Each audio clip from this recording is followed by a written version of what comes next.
You're listening to the Wrigleyville Nation podcast. Season ticket holders and lifelong fans with neighborhood ties discuss Cubs news and neighborhood happenings. Here's your hosts, Jeremy and Pat.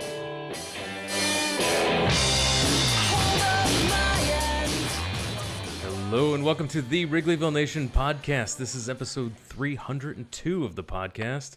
My name is Jeremy Deemer and I'll be your host. And I'm joined as always by my co-host. He's my cousin and he's high atop Wrigleyville tonight. How's it going, Pat? It's a beautiful, beautiful February evening in Chicago. It's insanely beautiful. There's looking at photos in my time hop from last year. It was horrifically cold with snow everywhere. So yeah, definitely enjoying the nice weather. Gets me excited to talk about baseball. So we're back. It's been a while since we had a podcast. So we've got a few things to talk about as we head towards spring training. We get excited for the Cubs season ahead. And to help us talk about Cubs news, thinking about spring training and all that's happening within baseball, longtime friend of the show, welcome back, Matt Clapp. Matt, thanks for taking time out to talk Cubs with us today. Yeah, absolutely. Thanks for having me on. I love being on this show. And we love having you. Pat, let's we were talking right before we started. Cubs transactions since last we potted has been pretty light. Mark Leiter Jr. was signed to a minor league deal with the Cubs, and he'll go to Major League camp to compete for a bullpen job. He is, however, not currently on the Cubs 40-man roster. Does it count as a Cubs transaction when they're the ones that cut him just recently when they had the Eric Hosmer signing? Typically, Jeremy, I would say, no, of course it doesn't count. But I'm going to say it does in this case, because when they did cut him from the 40-man roster, I think a lot of us, ourselves included, were a little bit irritated with that because we thought, he seems like he's found something here and he's actually, turning into a decent pitcher. And so it seemed curious that they would let him go. We were disappointed at the time that they did. And now that they've brought him back, I guess we have to stick with our guns and say, well, good, because that's I just had these dreams of him pitching for the Cardinals or something and as a setup man and having the area of like 223 as he has in fact found himself and that we would just have to watch that happen all season. So I'm glad we avoided that in this case, and I will fully accept the transaction addition of Mark Leiter Jr. The other move to discuss is the signing of Michael Fulmer, who was signed last week. Matt, is he potentially a Cubs closer? I think he'll be in the mix. This is a guy that's always had really, really good stuff. I think it's just good for them to have some veteran certainty in the bullpen now. I'm actually pretty optimistic about how that could shake out when talking this summer and, deep into the season. But I think to start the season, you just didn't have many guys that you could count on to be at least pretty decent. I think I was like, you hope Brandon Hughes' arm hasn't fallen off after how much David Ross used him last year. And then you got Brad Boxberger, who's usually a pretty solid reliever. But I think Fulmer just adds a guy that, will probably not get shelled and is pretty decent and can close or pitch late innings. And just, I think that really just helps the, hypothetical floor, I guess, of the bullpen early on in the season, especially. He's an interesting case, isn't he, Fulmer? Because he came up with the Tigers and he was a starter, and he was a pretty good starter. I mean, he was an all-star one year. He's fairly effective. But then he kind of deteriorated as he went along, and the Tigers were not a great team at the time either. And then he ended up switching over to the bullpen, but 2 years ago. That kind of rejuvenated his career a little bit. Yeah, absolutely. So, I guess, we'll see what we can get out of him. I will say that I've always thought of Fulmer as kind of a bigger guy. And when I looked in preparation for the show at his baseball reference thing, I saw age 29 and I saw 335. I'm like, oh, he's even bigger than I thought. But that was days. The weight was still 224, which I dispute, but it's not 335. So I apologize in advance. Yeah, momentarily I don't want to get him on the. Go ahead. I'm done. I was gonna say I'd like to see him on the Bears offensive line if he can keep doing that. Yeah, I was I saw the signing come through, and I was one of the guys that was rooting for the Cubs to bring back Andrew Chafin instead. Were you optimistic that this could have been Chafin as the lefty that they brought back instead, Matt? Yeah, I've hoped that they would get another lefty in there. I mean, there's still like Matt Moore and Zach Britton and Brad Hand out there, but Chafin just has that familiarity. You just basically ran through my 2014 fantasy baseball team, but thanks. But Chafin has the familiarity there, and he's a guy that you can trust to get out righties or lefties, which I think that's a big thing in today's game. Is the whole loogie kind of thing is not nearly as effective and useful, really. So I was surprised by how little Chafin signed for. I don't know if he underestimated the market or like maybe his age scared some teams off, but he's just consistently solid, and I would have thought that I would have thought he would have been a Cubs target, honestly, but maybe not. For $6.5 million on a 1-year deal, it seems like they could have gotten both, maybe. Right. Well, there are budgets. Well, how much are they paying? Well, I guess Hosmer's not getting paid anything technically, but Right. but you know what I mean. Like it seems like for some of the other minor moves they've made and over the years, I think of like an Andrelton Simmons and VR and all these other guys. I'm like, they can afford to spend $5 or $6 million here or there. This seems like a time when they really could have solidified their bullpen for real with both guys. And I get the whole notion that they just get guys off the scrap heap and they magically play well, but I mean that's not a guarantee. I know everybody says, well, the Cubs are good at that. Are they good at it or are they lucky? I don't know. Like maybe if they're good at it if it works this year, maybe they are good at it at some point. But I always like sort of more of the sure thing too a little bit, and getting Chafin would have helped with that from the left side in particular. But I guess he was out of their budget. Well, with self-imposed budget, as as we were pointing out, so looking ahead a little bit to this team, I do want to talk about some of the rule changes and how that could help this team going into the new season. Banning of the shift is a big rule change this year. At the time a pitch is thrown, all 4 infielders are required to be on the infield dirt or grass, with 2 on each side of second base. Players will be able to move as soon as the ball leaves the pitcher's hand. A player who starts an inning at first or second base has to remain on that side of the field for the entire inning, but can switch to short or third base the next inning. If there's an injury mid-inning, then the infield can be reset. So I think this is the one that everyone is hoping will benefit the Cubs, who were already looking to be extremely strong defensively. Now this makes them a top tier defense. Does it also help their offense, Matt? I think it could help their offense. I mean, I think you might be able to get more creative with stuff like hit and running too, with guys like Nico Horner and if I can say his name, if he's still going to be here, but Nick Madrigal. I don't know what role he's going to play on this team, but that's a guy that you can hit and run with, and maybe he'll find more holes through the shift and stuff. Maybe it's going to help Eric Hosmer and all the ground balls he hits. We'll see. It's so hard to say how much that's going to help a particular team offensively unless they're just loaded with left-handed bats that have gotten eaten up in that regard. Like you said, I think defensively, this is where having an awesome middle infield is hypothetically a huge advantage because, it was already a huge advantage, I think, when you have a middle infield defense that good. But now when you're asking them to go make plays and the manager can't, place them in a direct place, et cetera, that's such a big thing. Pat, are you hoping that this adds more excitement to the game. That's the outcome they're hoping, is that there'll be more exciting plays here. I suppose, yeah, I like excitement. That'd be good. I think it will help.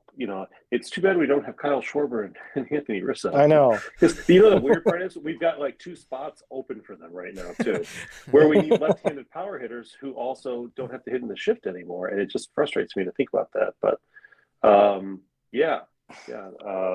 I think it'll be good for the Cubs defensively. We'll see how it works offensively. I mean, I guess do some hit running maybe. We'll see. The Cubs offense is going to be an interesting thing to watch this year, and I wonder sometimes if the shift, if eliminating the shift it should increase base runners theoretically by increasing average, right? And then when there are more people on base, theoretically, you would also increase run scored, not just from having more people on base for single, but you get a couple guys on base, then you get a home run, right? That's the other thing that you can do. But can this team do that? Can that's the Cubs? the question. So there may be teams out there that can take advantage, like all teams will to a degree, right, of not having a shift and getting a couple extra base hits. But how do you capitalize on that? And do you capitalize on that by stringing together 5 straight singles, or do you capitalize it on getting a couple balls hit that probably would have been snuffed by the shift but aren't, and then hit a 3-run home run? Is it an Earl Weaver kind of situation? And I guess we'll see how things play out. But in an era now where it seems like we're very power heavy and home run heavy, I think it puts an extra burden on teams to have power hitters who can take advantage of that. And we'll see if the Cubs grow some or develop some. Well, and I think when you're talking about the left-handed hitters and the shift and potentially a power guy, that's where you wonder if Matt Mervis is a thing or not, or if he's going to make the team out of spring training. I mean, it's just so hard to know. The scouting reports are kind of all over the place. Some people are totally buying into the numbers and the improvements constantly, and his strikeout percentage going down, the walking percentage going up. But you just don't know until they're facing big league pitching, and especially when you're talking about somebody that wasn't like a top 50 prospect, So not even a top 100 prospect, really. Right. I mean, he's a guy who put up fantastic numbers, moved very quickly through the system last year. He's a real feel-good story, if you can have that. And people got pretty hyped on him, and it's natural for fans to get hyped on their own players. I haven't seen quite as much corroboration of that from some of the national scouting services. I mean, nobody thinks he's a bad player per se, but there have been complaints about certain aspects of his swing and things that he might not be able to do. And I think Cubs fans are very defensive about that and say, no, that's not true. He's actually good at that. And the proof is in the pudding. But I guess what I would say is that the team didn't seem as confident as the fan base did, because they wouldn't have gotten a bunch of more or less like league average first baseman. Like an Eric Hosmer, if you sign an Eric Hosmer, you must feel that there's a potential that Mervis just isn't ready, right? Or isn't going to be able to be a first baseman. Right. I mean, you have Hosmer, you have Trey Mancini, and you still have Patrick Wisdom in place. Right. I mean, I was hoping that they would go after like Jose Abreu or somebody like that regardless, especially with the DH too. But yeah, I mean, these 2 moves in the last month or so would suggest that they're not like totally sold on Mervis right away, or at least feel that they need that veteran depth and competition, and that he might start the season in Iowa or something. But definitely not getting that vibe where they're like, okay, this is our guy. They box themselves into a corner where if they're going to keep him on the major league roster, they almost have to cut a veteran then, right? So right. that makes it even harder. And they're Ross and others they're not inclined to cut veterans. You saw what they did last year. I mean, it took a long time. It felt like years, but I know it was only months. But it took like half the season before they started cutting some of these veterans who clearly were washed up. And you wonder with a Hosmer, if you'll hear the old, he's a veteran, he'll get a swing back. This is normal for him. Blah blah blah. I mean, it seems like Mervis is. It'd be one thing if they gave it to another fringe player who didn't have much of a pedigree, et cetera, and said, we can always kick that guy to the curb and bring in Mervis if we need to. But the way they've set this up, and you're probably not going to get rid of Mancini at all because you actually paid him money. So they did not do Mervis any favors. Let's put it that way. Yeah, and we've seen rookies not have immediate success. We've seen them have a roller coaster experience, and sometimes they have some. We've seen the Rizzo experience when he came up, and he had to be sent back down. We saw guys like Schwarber have to come up and down, and so there's a lot of Ian Happ, and 100%. So Javier Baez. Yeah, shall we keep going? You got to be ready for that. Unless you're Chris Bryant, the odds are you're not going to stick for and that's fair, right? Like that's a normal thing, but it's going to be hard to bring him up and then send him back down because you'll have had to cut someone to do it, and then you'll be without a player. So I don't know what the plan is. How would I know? I mean, whatever. It's the plan. One of the plans of Major League Baseball is to reduce the time that it takes for a baseball game to be played, and they're introducing a pitch clock to help do this. So pitchers will have 15 seconds to throw a pitch. With the bases empty, 20 seconds. When there's a runner on base, hitters will need to be in the batter's box with 8 seconds left on the pitch clock. So we're going to have 2 clocks, one for the batter and one for the pitcher. I'm all for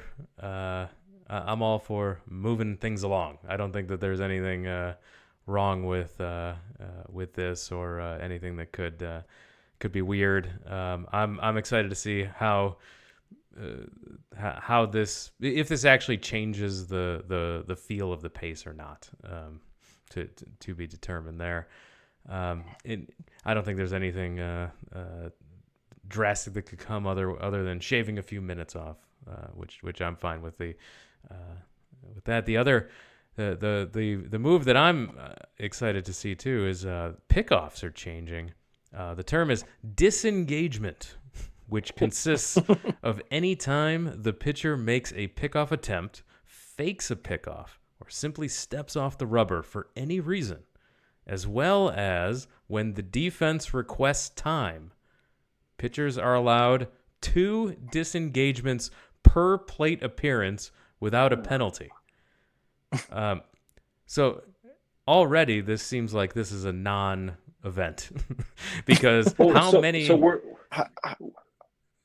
are they going to track that constantly? Like an umpire is going to be looking at that all the time and counting in his head, or... It has to be, because the disengagement rule resets if a runner or runners advance a base within the same plate appearance. Yeah. So there's this one's pretty sticky, but I don't, the only thing that this addresses is the time where you throw like 6 straight pickoff attempts to keep a guy at first. That's all really, to me, that this addresses. That was the part where people booed, and the home team would boo, and everybody would say, yeah, we'll miss that.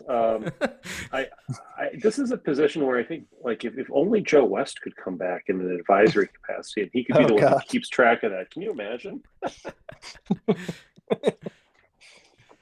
Man. The other rules, we have bigger bases. This is one that I know Theo Epstein was a big champion of. This one here, the size of the bases will be increased from 15 inches to 18 inches, in hopes that that extra inch will lead to more stolen bases, will lead to of course, safety. That's what it's all about, being safety. But I think that once you get more hits, because you get to first base faster, because you get to all the bases faster. You should get all the bases faster. I mean, all those bang plays at first, you have an extra inch or two now to a couple inches to if you play it right.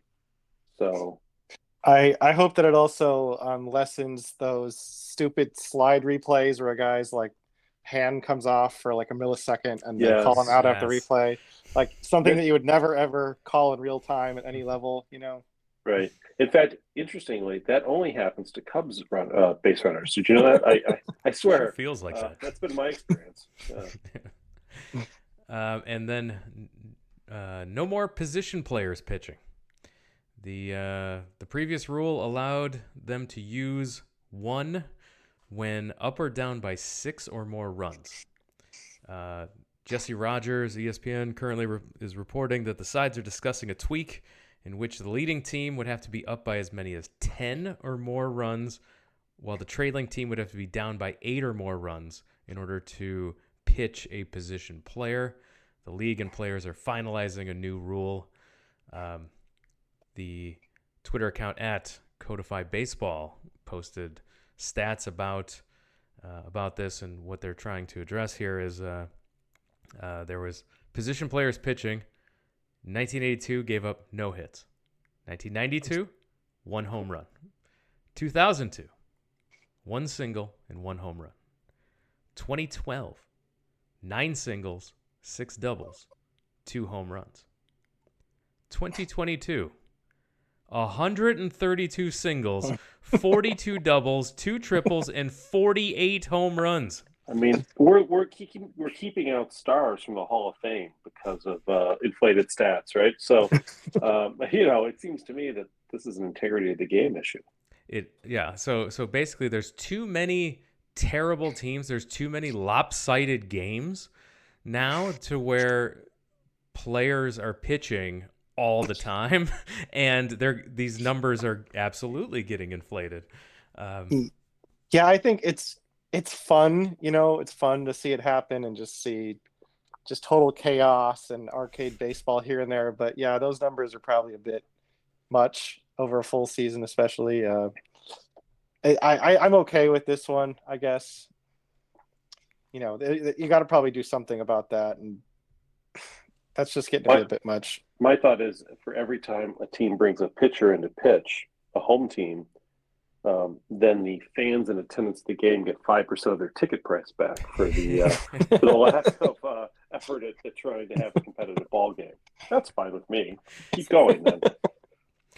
Because I've been at a couple of those games, and it's fun once in a while, but at some point it gets pretty brutal when you're bringing in somebody who's given up a 3-run home run, and now you're instead of down 11-2, and now you're down like 14-2, and you're sitting there and you're like, will this ever end?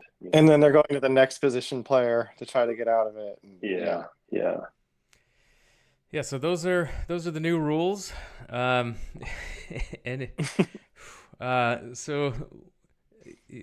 the other piece of news, I wouldn't call it news. I would call it more discussion. Besides the rule changes, was Jim Bowden's article from The Athletic, where he posted a look at realignment if baseball moved to 32 teams. So I wanted to get your take on what this looks like. In the Midwest Division, he proposed the Cubs, Sox, Brewers, and Twins together in one division. Matt, if they do move to 32 teams, would a geographic realignment like this, breaking up some rivalries like Cubs Cardinals, etc., is that something you'd be okay with, or want to try to keep as many of those rivalries intact? I mean, it's nice to have the rivalries, I think, for sure, especially when you're talking Cubs Cardinals, and I guess Cubs Brewers are the last 20 years now. That kind of stuff's fun. You'd have a bigger thing with the White Sox, an actual reason to really hate each other, I guess, for once, right? Besides just the city thing. So yeah, first of all, or what I was going to go back to, there was one division in there that just totally made me laugh my ass off when I first saw it. It was like the Mid-Atlantic, I think. It was like, yes, like the Pirate. Yeah, go ahead. Yeah, the Orioles, the Pirates, and the Nationals, with an expansion team in Charlotte being. Yeah, that's the Nationals. Division. If they play their cards right, the Nationals could win 130 games. Yeah, some of those were pretty. I don't know about it. Or the Rockies were in like the Pacific Coast Division or something. Like yes, the Rockies, Athletics, Mariners, and the San Francisco Giants. So. Yeah, but generally speaking, I mean, you could convince me on something like that when talking to the Cubs and the rivalries and everything, as long as you can get it all geographically to make sense, and with the playoff format and everything. But I thought that particular setup was a bit Yeah, I don't know. Some of those would be really unappealing, I think. Oh, none more unappealing than the East Division of the Boston Red Sox, the New York Mets, the New York Yankees, and the Philadelphia Phillies. Pat, that's your nightmare division. Oh, I love it. I love it. That's the only reason I would do this entire failed experiment would be to watch those four clowns play each other continuously throughout the entire season. Great. Bring it on. No, what I would say, I think, is that it does strike me as a bit of an unfair advantage for teams if you're playing another team in your own city. Like, I can see the Cubs and Brewers being in a division because technically, you can go up there, like a fan can go up there and back in a day, but the team is going to stay there, right, overnight. It's a huge advantage if you're playing divisional games. You get to sleep in your own bed and you get to stay home, as opposed to teams that never have that opportunity. So I don't know if there's an equity argument to stop this disaster from occurring, but that would be my suggestion, is that you'd have to break up the Mets and Yankees, Cubs and Sox, I don't know, Dodgers and Anaheim. I don't even know if their traffic out there is so bad, but you break up these teams so that they didn't have quite the same advantage there. Plus, isn't it fun I think it's fun to go watch your team play out of town a little bit. I don't think I'd enjoy playing I know I would not enjoy playing the White Sox. I don't like playing them 4 times a year or 6 times a year, let alone however many we'd have to in this scenario. But break it up. Put the Cubs and the Cardinals and the Brewers and the Twins together. Let the White Sox play with Cleveland and Detroit and the Indianapolis team or whatever, if they have one at that point, or Cincinnati. I don't care. I will say though, I would be sad to lose the Pirates and Reds from the division, because that's just such a nice advantage. I mean, if you really want to get down to brass tacks, I think the Pirates, Reds, Cubs, Tigers, and Royals might be a good division. Pretty. Yeah. I do like the idea. I think that everything I'm seeing, that the Nashville expansion is where there's smoke, there's fire there. It seems like they are a real front runner for a team, but I think all expansion has to be. I think all that has to be on hold until you figure out what's going on with Oakland. And if Denver is in fact Chicago West and Milwaukee is Chicago North, Nashville is Chicago South. Sure. Yeah. And I'm all in favor of that. That's one of my favorite trips. But with Oakland seemingly having to move somewhere, I think that's got to get addressed soon. I don't think that they're long for Oakland. You don't have to go home, but you can't stay here. I think it's the song playing in Oakland right now. So where are they going to go? Vegas, right? Aren't they? That's been the rumor, that there's been some they've been having stadium site talk and all sorts of things. It's just, I feel like it's been lining up to that, but I haven't checked in on how, quote, official all that is lately, but that's been the rumor for a bit. So the teams, the cities that we think teams might be able to house a team would be Nashville, Charlotte maybe? Charlotte is on this list. Charlotte. Vegas. I've always thought Portland might be one eventually, but I don't know. Yeah. Hopefully not like another Florida team, right? They have trouble with the ones they have. Oh, I hope not. Yeah. Like, I know Jacksonville has people in it, but so what? So does Miami, and that doesn't help. I'm glad so Indianapolis is off the list, right? You don't hear a lot about it. Good, because you used to, like 30 years ago, when they were doing all the expansion teams. Montreal is also on that list. Yes, Montreal would be perfect. They deserve one. We should avoid Indianapolis at all costs. I mean, on the one hand, it's easy to get to because we could drive there, which is great. But then we'd have to eat at Applebee's or whatever when we got there. So it defeats the purpose of traveling to another city. So please, no Indianapolis. Let's see. We've got we're running up to spring training, and so running or sauntering. Oh no, we're running because thinking about it. I was thinking about it today as I was getting ready to talk to you guys. I was getting ready to talk to you fellas and getting excited about spring training. I was thinking about we haven't had a regular spring training in over 3 years. So Is that true? Yeah, because you had the COVID year, and then labor strife, right? And the lockout there kept the spring training last year off the table. So it was a very shortened spring training. So this is the first full one we've had in years. So looking at the schedule, Marquee Sports Network will be airing 29 of the 33 Cubs games taking place within spring training. Of the 4, I mean, they should, right? Because that's all they do is show Cubs games. You'd think they would have enough room for content. Yeah. What else are they showing? Of the 4 remaining contests, 2 will be on the MLB network, the February 26th and March 11th against the Dodgers, and then the other 2 are split squads that will not air on television. So you'll be able to see almost all of the spring training games. Asterisk if you have access to Marquee. So the looking at this team and looking ahead, Matt, what are some of the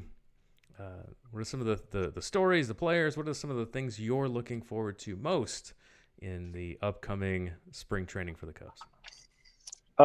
Geez, I mean, there's so many things. For one, we were talking about him earlier, but Matt Mervis, I think, is one thing. And is he going to force the issue? Is he going to really stand out? Do they already have a plan for him to maybe start in Iowa? That's one thing. Another, Cody Bellinger, is his swing looking any cleaned up, or are they finding something in there? That we're talking about a guy that was a total superstar, 3-4 years ago, and has been. So I drafted him on my fantasy baseball team, and then he started being a pre-Cub. Yeah, exactly. Then he turned into Albert Almora. So yeah. So that's another one. I think the bullpen situation, the pitching staff as a whole, because I think I would guess that Drew Smiley's probably got a rotation spot, I would assume. Mm-hmm. But you're still lacking one spot for sure, because we have no idea what's going on with Kyle Hendricks and his health, and if is he going to pitch 100+ innings for this team, or is he not going to pitch at all? That's been really, really vague. And then you're talking about Hayden Wesneski. Is he going to make the rotation out of spring training, or is he going to start in the bullpen? They're probably already going to have Alzolay and Keegan Thompson in the bullpen, where you already have 2 of those guys that can give length with probably really good max effort stuff, that are also capable of, like I said, they can give length, they can be piggyback relievers, they can be late inning relievers. That would give them a ton of creativity like the Rays, but maybe they want him starting in the rotation. Adrian Sampson, is he going to be part of the rotation? He did so much last year that he probably deserves a chance, but there's going to be a lot of people that are not buying it too. So are they going to see that through? I mean, it's up and down like that, I think. And with so many young arms potentially in the bullpen, like Jeremiah Estrada, is he gonna be part of it? Or is Mark Leiter Jr. going to make it? He was, like you guys talked about. I mean, I think the Zips projections had him as the best reliever on the team, right? And they were willing to let him go. So, there's so many guys like that we don't really know what they are, and we probably won't after March either. But they're going to get a chance to really establish roles, and we're going to get all the best shape of his life reports. So too. It is that time of year. Name 3 people who will be in the best shape of their life. I mean, Eric Hosmer better be, right? Eric Hosmer. Of his life. Absolutely. I'm going to go with Manny Rodriguez. Will probably be one of them. Okay.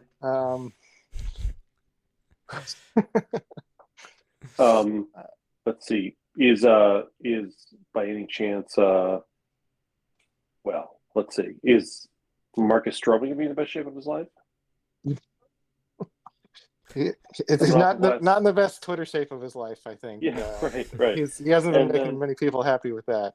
No, and then the final one for me would be, I mean, you could always go with one of the veterans, like a Trey Mancini. He'll be in the best shape of his life, but or one of the catchers, but who cares? So I'm gonna go with like a Braylon Marquez or Amaya, somebody who's broken in half and will now be in the best shape of his life because he's been glued back together. That's my. We gotta one of the young guys who's been hurt a lot, right? Brendan Davis, somebody like that. Got to be the best shape of their life.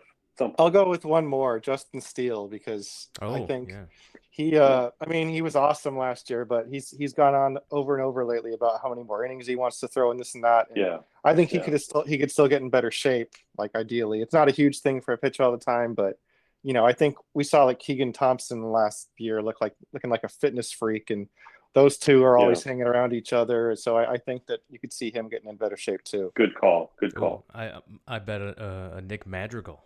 Best shape of his life coming off of don't worry, he's not going to get hurt this time, we swear. After having both legs replaced or whatever. I really thought that they would trade him, and I'm not even one of these people that mocks him all the time. Or I think that there's still a chance that he could be a 300 hitter again or whatever, and his contact in today's game is a nice change of pace from so many strikeouts and everything. But I'm just having a hard time seeing his fit on this team, especially like they've talked about him playing third base, but can he throw from third base? You already have a Christopher Morel that we're trying to will into third base, right? Right. So and don't forget they've got Zach McKinstry, they've got Bodie is somewhere hanging around still, I think, right? And who was the guy they picked up? The other guy who is only a sort of the same profile. I'm trying to think. I can't even keep track. I know they got him this off season. That's the worst part of it all. I apologize for that, but if you know who he is, then you know what I'm talking about. He's he's one of these similar type people, and Mastrobroni. Yes, that's right. That guy is actually, I think, projected for like one of their highest on base percentages on the whole team. So good or bad, I don't know, but I'm just having a hard time seeing how Madrigal fits. And I know you can mix him into the DH or put him at second base, and so can get a day off. But you really want to try to maximize Dansby Swanson and Nico Horner all that you can. That's how your team is going to be good. Really, is those two up the middle is the biggest strength. Yeah, I don't think you can play him there. And the thought when they got him was that maybe they could play him at second and Horner in center. But I think we're off that now. A year later. And the other thought they had when they got him was, maybe he could be a DH. He could be one of those unconventional DHs who hits 350, and he hits 250 is the problem, right? And he has no power. So those DHs are not necessary. Right, and he doesn't walk a lot either. So he's got to hit like 290 plus always, and that's just really hard to do, and especially if your body's breaking down like that. So I mean, I'm fine with him getting a look because I don't think that his value could be. I mean, it's got to go up. You probably can't get much. I'm sure they've offered him up in trades, so might as well get him some at bats earlier in a DH role or something, and pray that he starts hitting, and then he should be very available in a trade again. I think I could see him as a starting middle infielder in like maybe 1978. Yeah. Well, his extra problem everyone was smaller then. They didn't actually count walks, or they didn't worry about that. He'd been all right back then. His extra problem is that he's not fast. It's not it's not like he also adds a stolen base dimension. He's not a speed guy either. So it's literally hit 300 or. He was successful on 75% of his steal attempts last year. I don't know what you're talking about. 3 out of 4. But do you really want him running anyway, given the fact that his legs don't work, right? So that's always so that's I had a question for you too, Matt, about Seiya Suzuki. For me, he's who I'm looking for in spring training. What is after his first season in America in the Major League Baseball? How does he now that the league has got a book on him? How is he going to play? How is he going to adjust? What is he doing to continue his improvement? I think he's a huge key to this team being successful. If Seiya Suzuki is exactly what he was last year, good. But I think everyone's expectations are he's got to exceed what he put up last year. Yeah, I would bet right now that he's the best hitter on the team. I like Ian Happ is I think pretty underrated in that regard, and he's probably going to, have his 800 plus OPS kind of stuff and be a solid hitter. But I'm buying on Seiya Suzuki. I think you saw for a few months there, you saw how good he can be. And I mean, that he was hitting like a top 20 hitter in baseball for a few months there. And you also saw the months where he had to adjust back, and the league found some holes and et cetera. But I really thought that he adjusted back pretty well himself. And I feel like he got screwed over. This is anecdotal stuff, but I swear to God, like he got more awful called strikes on like what could have Oh, been walks in absolutely. the at bat. And Absolutely. like I think Worst in the league. robots, yeah, I feel like robots would have like moved his walk percentage up 2% and his strikeouts down 2%, but I just think that the ability is there, and the computers all think that too. He's got pretty high projections, easily the best on the team, and I honestly wouldn't bet against it myself. Now, who knows? Maybe the league finds some other holes and he has to adjust back again. But I think he's a legitimately really good hitter and potentially a star hitter. And I think he's a better right fielder than he showed last year. I think we saw his defense start to look a little more confident as the year went along. And I mean, you have to keep in mind the communication and just all these things are new. All the stadiums are new. There's just like so many things there that I think that the average person doesn't really keep in mind, where I just felt like if you watched him in April and just his demeanor and everything, April and May versus later in the season, like he just looked like he felt like he belonged, just the way he carried himself, both offensively and defensively. And I think we'll start to see him put it together pretty consistently this season. I agree with you 100% about how he got jobbed on calls. And it reminds me a little bit of two other former Cubs, lefties actually. But like, remember Fukudome got that treatment, and even Schwarber. Like they were very patient hitters, and the umpires were just too fallible, and they couldn't keep up with. I mean, they had worse eyes than the hitters. I feel like that happened with Suzuki last year too. He was better at balls and strikes than the home plate umpires were, and he really got jobbed, especially in some full counts. And it's just that was rough. And what you don't want is him to then expand his strike zones too much and then get exposed that way too. So it's really hard to tell somebody you're doing the right thing, keep it up, as they're getting called out on strikes that are 6 inches, 9 inches off the plate, which happened to him quite a few times. But as far as his overall performance, his numbers don't look quite as good, obviously, because he had fewer than 400 at bats. So 14 homers, 46 ribbies doesn't seem that great. And his OPS, while great early in the year, did dip quite a bit in the middle.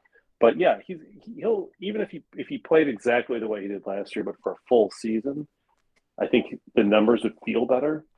But I also think that the Cubs signed him with the expectation, I believe, that he will do better than he did in his first year. Like that's the adjustment year, and then this year, you get that on base, plus slugging percentage, and you go from 770 up to maybe 800-ish, right, or a little bit over 800. I'd like to see him with an OPS of over 800. How about that? That's a goal of mine for him. Not that he cares. And that would be a good sign offensively. That's showing me that he's either making enough contact, enough hits, but also driving the ball a little bit too, and getting the walks he deserves. That's a good number for him.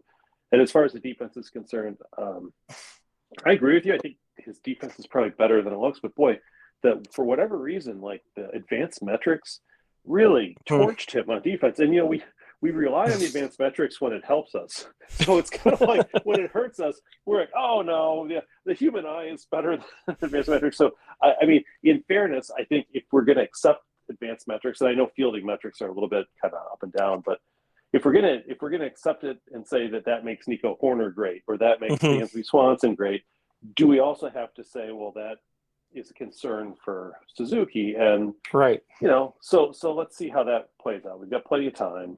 I'm not like you. I'm not super worried. It's not like he's a butcher, right? Like, so that's not the issue. The issue is, can he maximize the defense a little bit more, because that would add some value to him too. That actually, he had a negative WAR last year on defense, so that, I think, right? So that would actually enhance his value again if that could happen. So if you know anybody who works in advanced fielding metrics, maybe Dan Zaborski or somebody, Please tell them to recalibrate their machines and give Suzuki higher ratings. Thank you.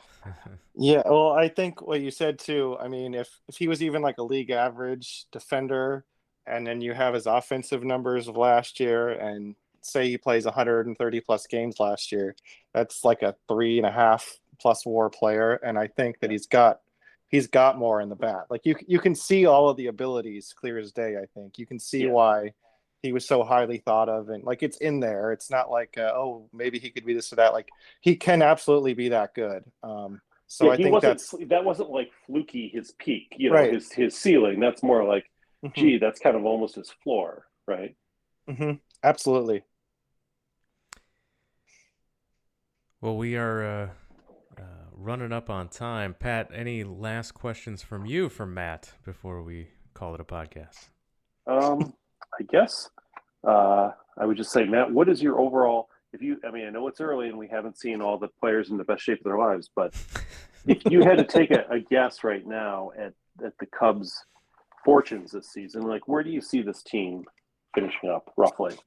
And keep in mind, we're in a balanced league schedule, so those Reds and Pirates games are going to be fewer and farther between, alas. Yeah, I think that you're gonna hate me for this big of a range, but I think they're anywhere from like a 75 to 85 win team. Like I would pick them. I think that's like good. if everything, a lot of things went well. Like if you got a pretty good Cody Bellinger and you got a 5-6 WAR, Dansby Swanson again, and if you got maybe a Brennan Davis or some guy we're not really counting on, or Matt Mervis, like there is that ability there, and I think their run prevention and pitching staff as a whole, I think, is going to be better than the computers think.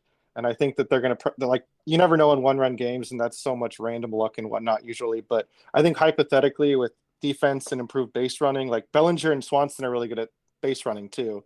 So they added some guys that do a lot of the little things well. Where I think that they may be like a pretty good team in one-run games and may steal a couple of games that they didn't in the last couple of years.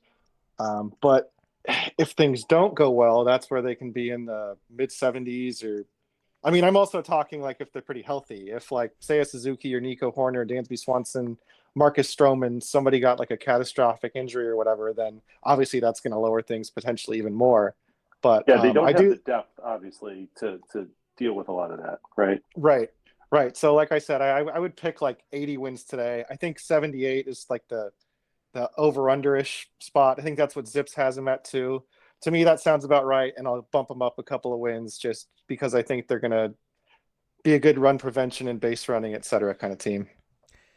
Yeah, the real key there is where are they as the trade deadline approaches, because they do have a lot of guys that have 1-2 year deals here that they will be actively trying to flip, and they will get potentially significantly worse. They could be on that 70-some win pace and then completely end up back where they were last year if they don't feel that that they're ready to add or be competitive here.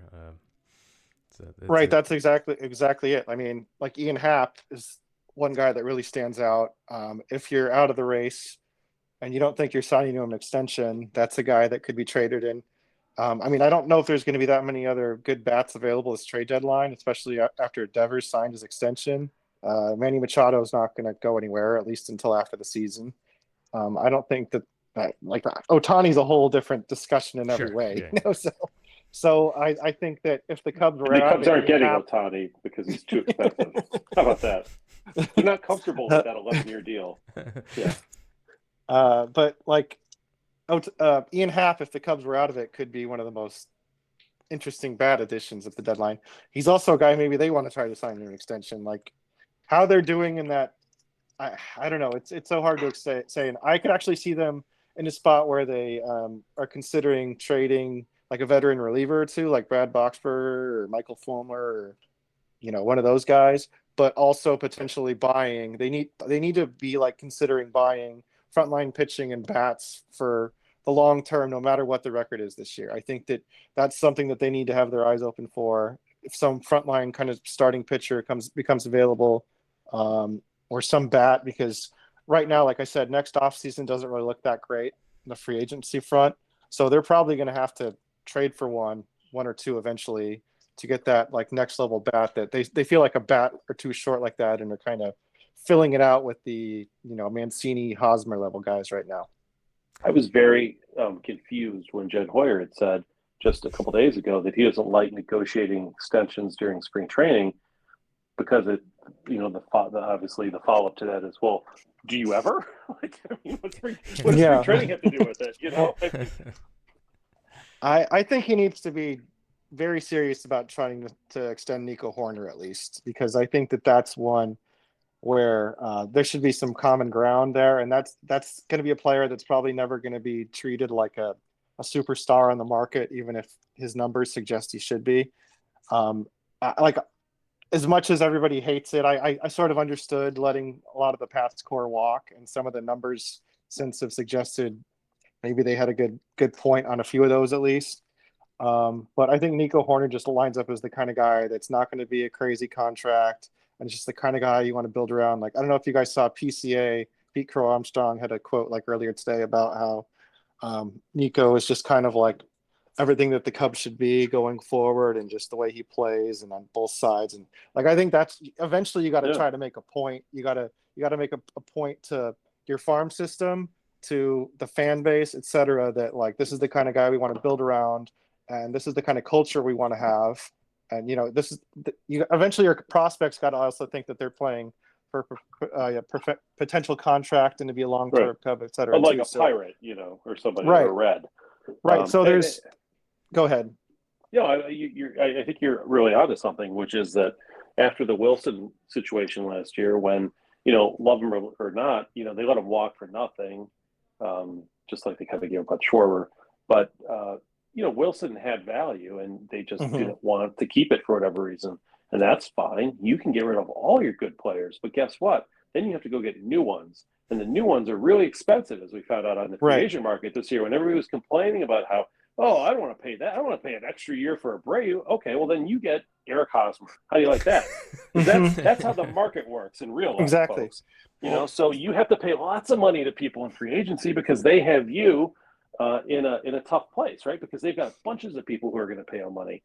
And we saw time after time after time when the Cubs lost out on free agents, it was because the Cubs are, it seems a little bit expensive for us. Well, that's fine, but you can't have it both ways. You can't let all your good players walk and also then say, but we're too afraid to sign anybody else. Now they got Dansby Swanson, so they'll hold on to that for as long as they can as a signing. But no, I mean, they will, right? But it was like, over the last 2 years, he was shortstop number 7, I guess. So they got one. Yeah. But had he been shortstop number 1, they sure as hell would have not gotten him, right? And that goes for outfielders and for catchers and for every other position. They've never gotten the top guy out there. And for whatever reason, they didn't even want to trade for like a Sean Murphy or whatever, who got sold for peanuts, it seems like. But so you have to pick a lane here, and the lane is either going to be give some extensions to the guys who are good clubhouse guys who you like, who are productive, even if you have to pay them a little bit of money, or go on the free agent market and pay, question mark,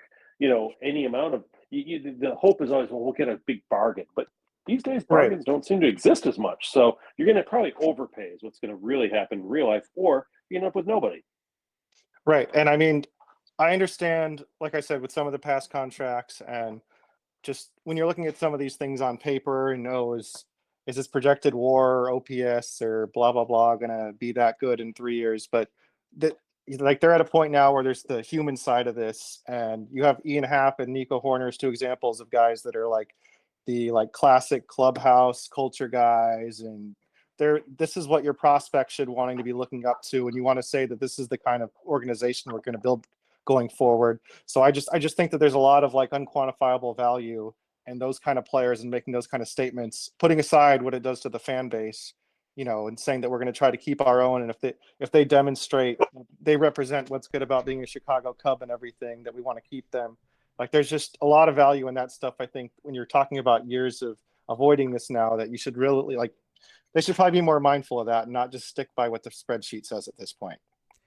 Matt, always a pleasure. The time flies when we get to talk Cubs with you. So please remind our listeners where they can follow you on Twitter and find all your work on the internet for both Cubs and Bears. Yeah, you can. I'm an editor and writer at The Comeback and awfulannouncing.com.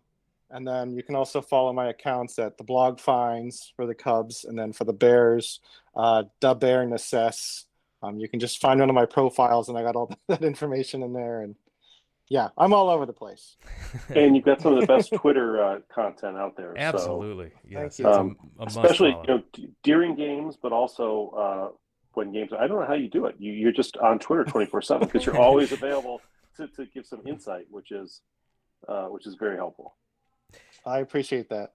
And you can follow us for less insightful content than Matt, but definitely support us at Wrigleyville Nat for both Twitter and Instagram, facebook.com/Wrigleyville Nation as well. Always a good time catching up with Matt Clapp.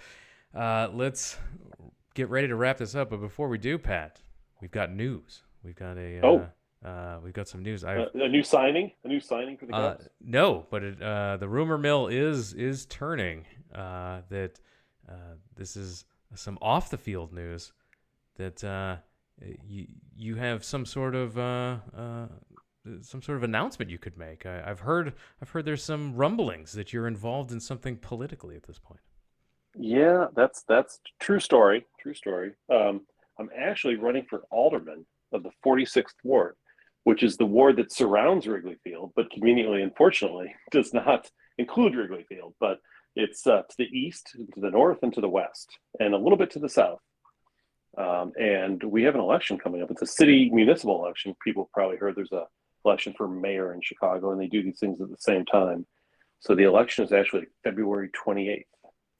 And if people want to learn more about your positions, how you're going to help the 46th ward, they can go to patricknagelfor46.com. That's got all that information and how they can help as we're in the final push here for the campaign as we head up to Election Day. Yeah, and if there are any voters in the ward, that feel free to cast your ballot for me too, if you feel like you'd like to. I would appreciate any and all support as we continue to try to make the neighborhood a better place, both on the field and off the field, literally. Well, it's definitely exciting. We'll keep the other listeners posted. Yeah, if you're in the 46th, definitely show your support for Pat. And if you are listening outside of the 46th, we'll keep you posted on how things go as we head up to Election Day. So there are many ways you can support the campaign. So anything you can do would be helpful. And do we have the Twitter handle as well? Is Nagel for 46. So you can also Nagle for 46. Excellent. 46. Yeah, I'm very excited. Not a lot of baseball content on there, but we do our best.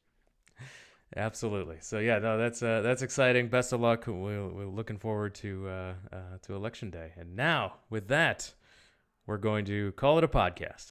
We have a Patreon, patreon.com/Wrigleyville Nation. That's how we keep this show ad-free every single year because of your support. So thank you to all of our patrons who continue to keep us ad-free going into yet another season where we don't have to reach out to all of those sponsors that you hate hearing from on podcasts. And with that, we're going to wrap it up. Make sure you stay subscribed to the podcast as we will be dropping episodes with more frequency as we get closer and closer to the start of the regular season. So make sure you're subscribed anywhere podcasts are found. We also have a YouTube channel, Wrigleyville Nation Podcast over at YouTube. Throw us a subscription there as well. That helps us work the algorithm so other Cubs fans can find the show. And with that, all the links, everything I described, the entire back catalog of this podcast, all available at the website, WrigleyvilleNation.com. And with that, we're calling it a podcast. Pat, thank you for joining us. Thank you, Jeremy. Thanks, everyone, for listening, and we'll talk to you again next time.